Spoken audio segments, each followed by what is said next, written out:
Hello guys.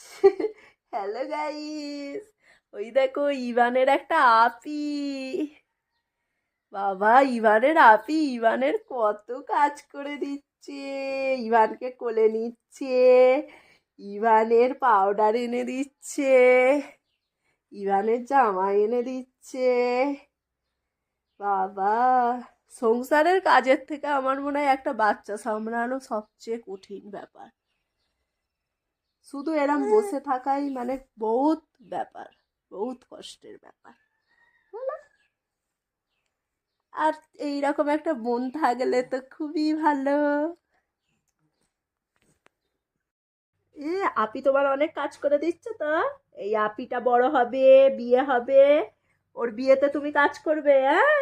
আপিকে, আপিকে বলো, হ্যাঁ আমি তোমার বিয়েতে কাজ করব।